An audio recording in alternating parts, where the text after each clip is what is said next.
we now are joined by Will Brown, driver of the number 33 RCR Chevrolet. We'll go right into questions. If anyone has a question, raise your hand and we'll get you a wireless mic.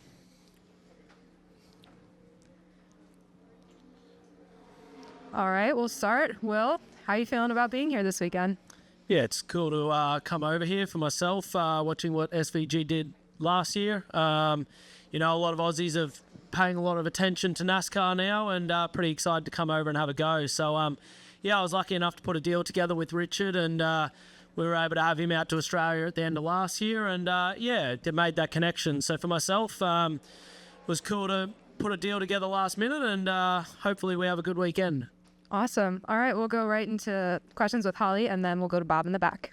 Hi, how are you? Holly Kane with the NASCAR Wire Service. Could you just talk a little bit about the reception and getting to know others? I guess you haven't had a ton of time to really immerse yourself totally in that, but just talk a little bit about that and kind of what your realistic expectations are. Yeah, I haven't had a long time to meet everyone just yet. I came over about 4 weeks ago for about 3 days to do seat fit and everything because, I've been racing a lot in Australia, and that was the only time I could fit in. So raced last weekend, got here Monday afternoon, and have been into it since then. So I was able to meet a couple of the guys this morning.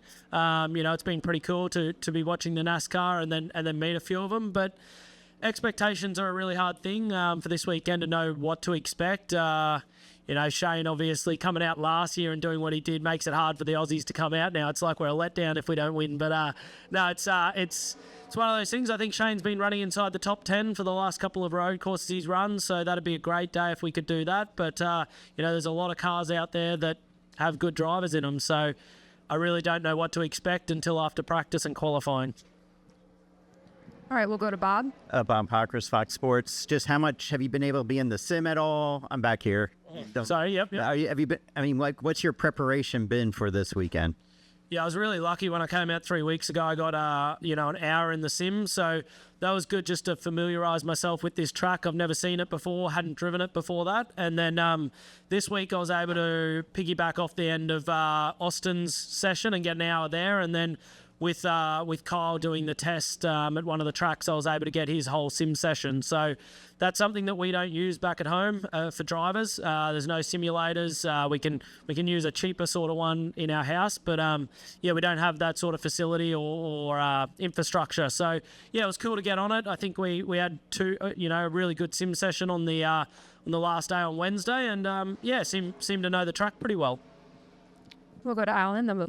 Alan Delano with PRN. You get one short practice relative, and that's a lot for these drivers. So what can you accomplish? What do you want to accomplish in that practice session to make you feel as comfortable as possible? Yeah, it's a tough one. I think when I found out the practice session was getting a lot longer due to the repavement, I was pretty excited about that. So the 50-minute practice session should be good. But, for me, it's about running laps around here, getting used to the car. I'm fairly used to in Australia. Supercars runs at a high level and learning new tracks. But for me, it's going to be learning a new track and a car. Just build up into it. Hopefully no mistakes, and see where we end up at the end of the session. And in terms of experience, I think SVG I think he had said he had never had a right side shifter car, anything like that. I mean, where are you on that front? Have you done this before?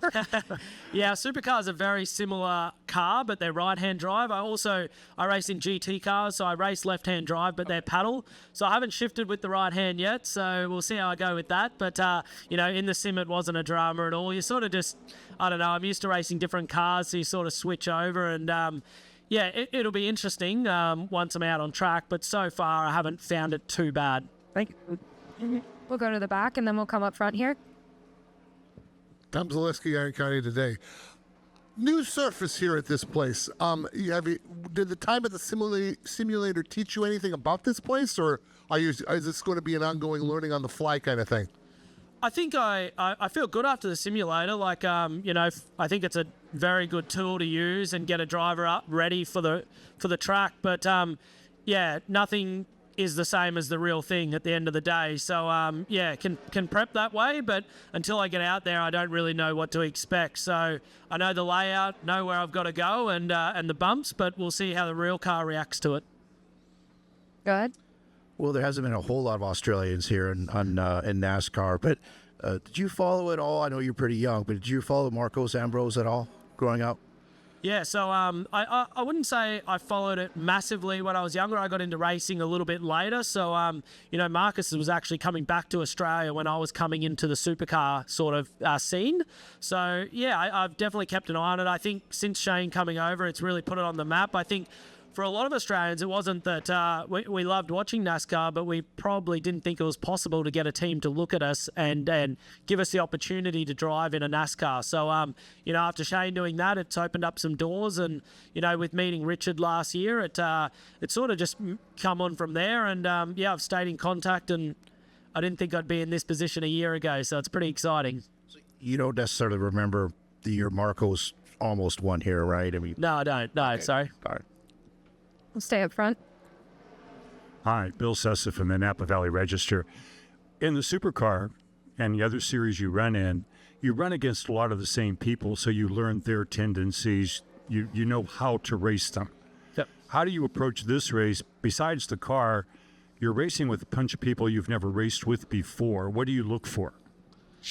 Yeah, it's gonna be interesting. Obviously, we race hard back at home, but that it's scrutinised. Where over here, obviously, it's not as much. So I'm used to the argy bargy, but I don't know who sort of does that and who doesn't. So it'll be interesting. But that's life. It'll be a lot of learning out there this weekend, and I'm excited for that. So we'll see what comes of it. Really. Any additional questions? Red Strip, Evan Flores with NBC there. I know you probably don't have a lot of time, but we can have a track in the area around there.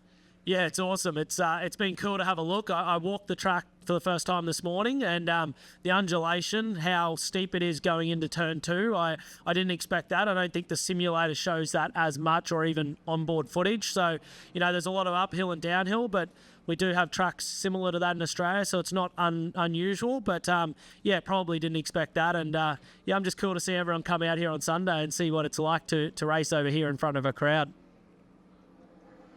All right. Well, thank you, Will, for joining us, and good luck this weekend. Cheers. Thank you.